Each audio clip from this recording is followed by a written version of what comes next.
Hasbro makes A-list characters like Captain America and Iron Man almost every wave. But it's when they sift through over half a century's worth of source material to make those lesser-known characters is when the line shines brightest.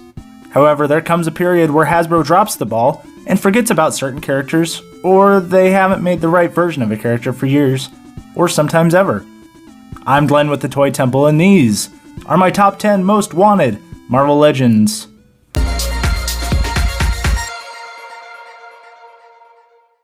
With the dust settled after Toy Fair 2018, we know a good bit of what's ahead. So for this list, I won't be including popular announced characters like Dr. Octopus, Bishop, or Spider-Ham. And while this list may not feature someone like Speedball, it will include more well-known favorites your collection just can't live without. Number 10 is Silver Centurion Ironman, last released in 2004. I'm not a perfect man, and I've complained about Iron Man's clogging up the Legends line, but I talked about why this version of Iron Man was superior in my top 10 LEGO minifigs review. How many red and gold variants of the same figure do we need before we get the crimson and silver of my favorite Iron Man suit of all time? Give him a swappable, unmasked Tony Stark head, rocket effects, and those big armored shoulder pads to throw another Iron Man onto the pile. Number 9 on this list is Tygra, last made in 2009 as a Walmart exclusive. To put it simply, I want a complete collection of the West Coast Avengers, and you can't have the team without Tygra. With her powers being her flexibility, strength, and agility, give her double-jointed elbows for posing, swappable hands for both claws out and punching, and maybe even a scratching post to mark her territory. Number 8 is X-Men, the animated series Professor X. While Professor X hasn't been done since 2005, the animated series version has never happened with Hasbro. We saw Toy Biz give the version a shot in 1993, but it hasn't happened since. For old Charlie, I want something with comfort in mind. If his chair was a sports car, I'd want all the accessories, bells, and whistles you could find.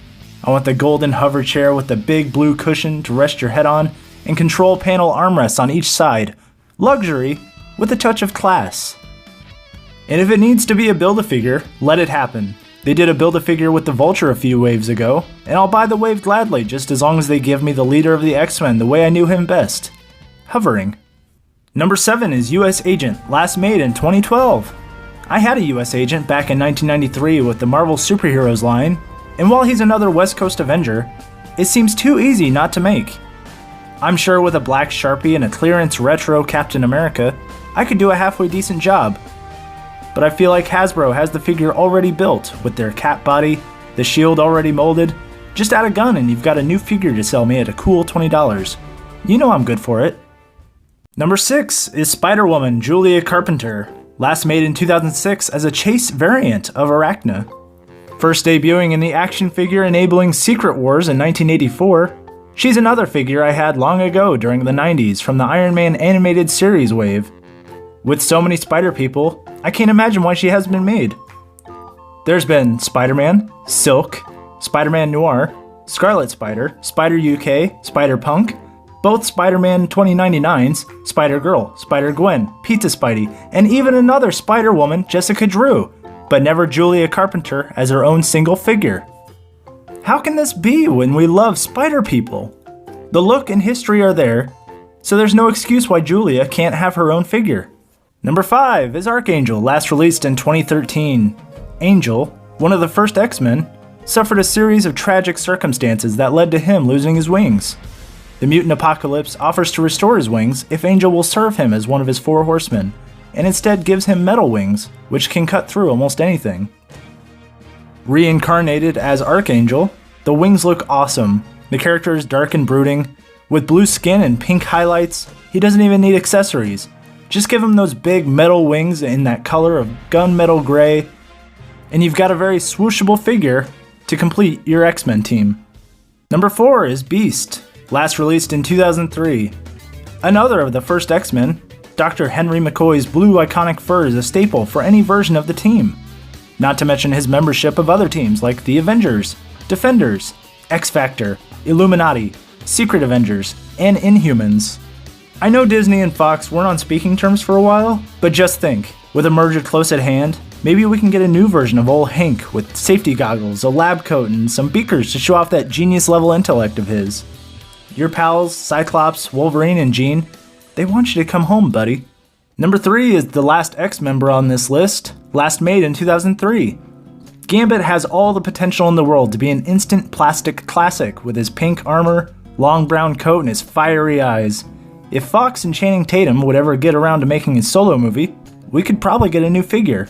The Ragin' Cajun has the ability to mentally create, control, and manipulate pure kinetic energy to his desire. He is also incredibly knowledgeable and skilled in playing card throwing, hand-to-hand combat, and the use of a bow staff. Pack him in with those accessories and you've got a figure that pairs perfectly with your Juggernaut Wave Rogue. Number 2 is Iron Spider, last released in 2009.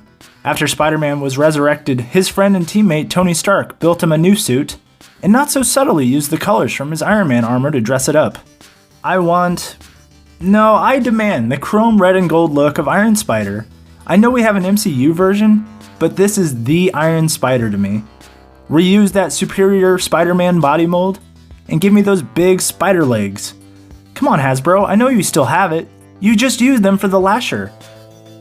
The Civil War graphic novel saw this suit retire, but there's no reason Hasbro can't bring it back into the fold.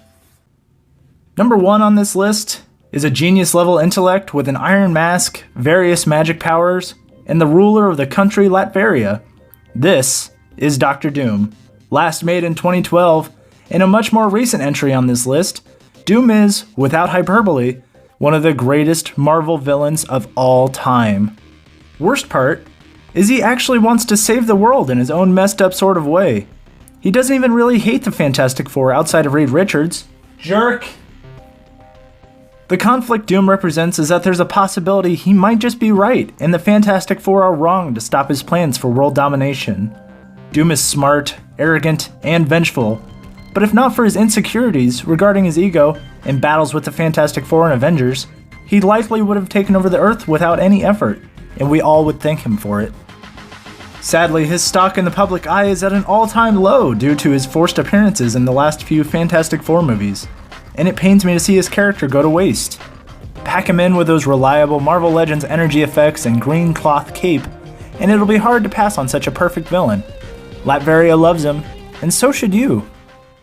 If you thought this video was entertaining, or if we left someone off the list, let us know in the comments below, give us a like, and click the subscribe button. We're trying to hit 100 subscribers, so every little bit helps. Follow us on Twitter and Instagram, @TheToyTemple, and remember, you're never too old to enjoy the things you love.